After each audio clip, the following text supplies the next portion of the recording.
student at Belgian University College. Hello. Today I will be interviewing an expat and we will be talking about living abroad, working abroad and the adaptation process. Maybe we can start this interview by you introducing yourself to the camera. I will introduce myself to the camera then. So my name is Stefan de Koning. I work for Volvo Trucks for 33 years now. And actually I've been expat a couple of times.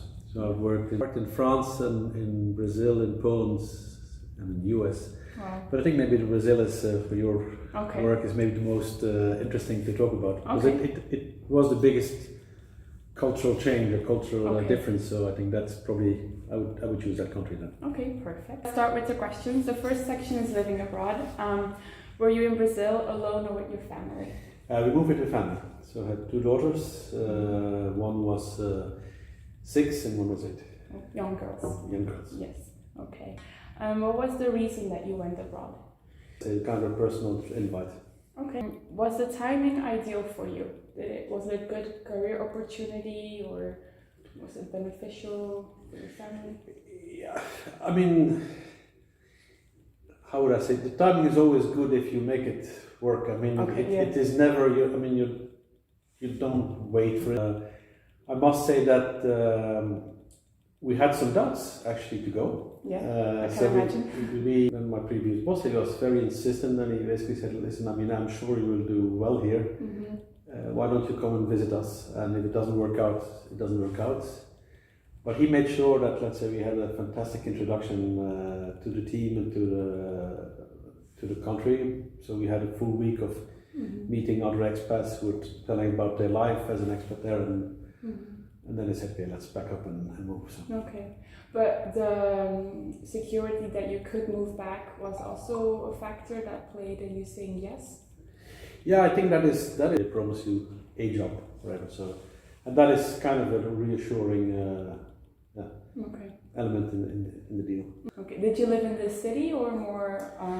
We lived in a suburb, but we lived in a closed condominium. So that means that we, out of safety reasons, let's say the expats or the, let's say, upper class Brazilians, let's say, lived in protected houses, gated communities. A gated community. So we had about, I think, 60 houses, and then you had armed guards and let's say. Armed guards, really? Yeah. It was because I mean, in Brazil, let's say it's very typical that you have the richer area, and then next to it you could have what we call a favela, a shanty town. You know, people just showing up, and then a couple of months later you have all kind of people living in small boxes or whatever. So of course that big difference between rich and poor is creating some criminality. Okay. Was it easy to meet people, and with who did you come in contact? Probably the best place to meet people was the school. Okay. And of course you have the colleagues at work, which is another source of contact. And did your girls go to an international school? Because you say there's a lot of expats. So the Curitiba had an international school. So was it safe to live there and go out? I know you lived in the community, but outside of the community, to go shopping or go for dinners. Yeah, it's a relative. I mean, in those 5 years we lived there, we saw a lot of, we heard a lot of about criminality very close. I mean, friends of ours that got hijacked or seeing shootings on the street, or I mean, it's personally nothing happened to us. Okay, that's good. But you can see that it's not something you read about in the newspaper. It's something that you hear from colleagues or neighbors. This happened to me, or I got mugged there, or somebody held a gun. So I mean, you feel that yes, there is a lot of things ongoing. How did you experience your work-life balance? Is it a big issue in the country? Well, it's kind of was a work hard, play hard environment. Work hard in the week, but then in the weekend was fine, let's say. And then we went travel, went to the coast, we did all kind of fun activities. So in the end, it was a very fulfilling life. What is the role of women and men in society? Is there like a clear difference, or is it more like in Europe? Oh, I think it's pretty well balanced. It's you had quite a lot of women working, quite a lot of women in my team. Brazilian men is much more macho way. The Brazilian women dress up, and before they go to work, they're really fully decorated. We can call it like that. Mm-hmm. So they are very proud about their looks and appearance. How is the social security in comparison to the one in Belgium? I guess it depends for who. Let's say for the expats, let's say we had full insurance. You get access to the best hospitals, and they are very well equipped. If you have money, there is healthcare is as good in Brazil as it is anywhere else. Mm-hmm. If you are poor, let's say, then of course you don't get access to the fancy hospitals, but you get access to healthcare. So they have what they call the Post in Saudi, the health stations, where you could have free consultations, where there would be doctors but of course facilities is very, very, very basic. It's a very big gap between the poor and the rich. Mm-hmm. They have a different set of problems and issues to deal with. Mm-hmm. They also have a lot of opportunities. Let's say they have I think a fantastically positive workforce, very motivated and positive. So I think they have a lot of things going for it. And then they have to struggle with some of the political issues as well. Okay. Was there a difference in business culture? Did you experience another atmosphere, and what was the biggest difference in mentality? Starting with mentality, I think the Brazilians are incredibly positive people. They face so much issues with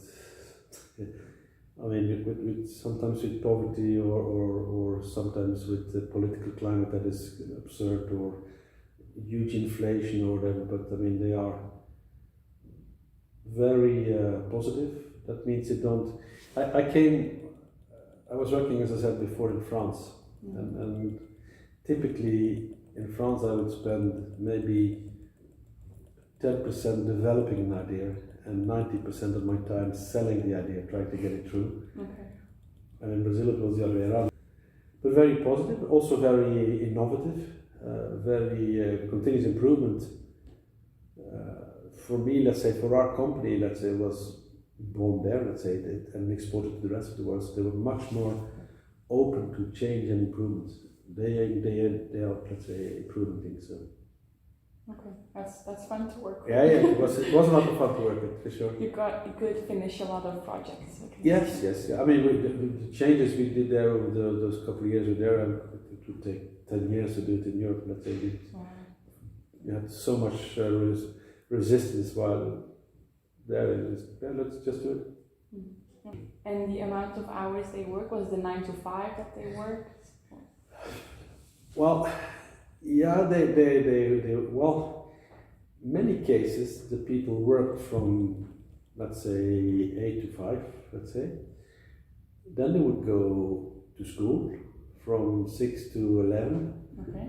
And start the day over again. So many people who actually work to pay for their education. So then they were doing that in parallel. So they had a full day work, and then they evening school. Had evening school up to 11 or 12, let's say, and then they worked Saturdays. So they actually had a big drive, let's say, to make it in life. So I think it's hard-working people. Is there something about the Belgian way of doing business that you think is better than in Brazil? Less paperwork. Hiring a car in Brazil. Just you land in the airport. You will have 5-6 papers, 20 different stamps. It takes for ages to get something done. Let's say it's that everything. I think they must mistrust each other or their employees, so that everything needs to be documented and copied, and so that is kind of a hinder It's intriguing that you said that because they're so open for change and innovation, and then they still have so much hinder in the people. It's funny, but sometimes you feel that they don't trust their employees, or they trust them too much, or they need all kind of back ways to control people. But the people in general, they are hard working. I mean, and it depends as well the company that culture is bringing. I think that is probably the reason Volvo was so well appreciated by that. I mean, people really wanted to work for Volvo, let's say, because of the culture and the values we brought. We're not okay, out of respect, and we'll take care of you. And the typical relationship between Brazilian workers and a Brazilian boss, or between I think you and them?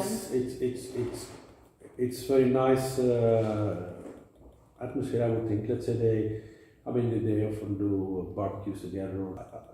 I found that in many cases, let's say the teams came together also outside work to go and have a drink together or play some football together. Okay.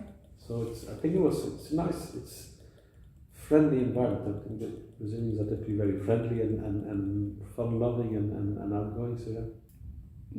What differences did you notice in people there and people from Belgium? Positivism.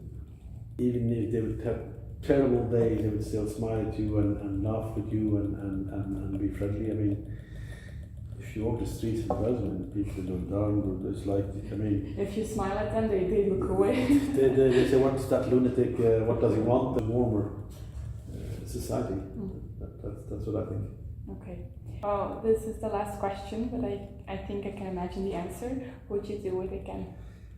Yes, of course. I did it again after that. Yeah. No, it's been a very fulfilling life, to be honest. It's, I mean, it's good to come back, but after a couple of years, that kind of itch to go. That kind of funk and spunk, let's say, is something that you're looking forward to, and that is so. Yeah, it's new discoveries.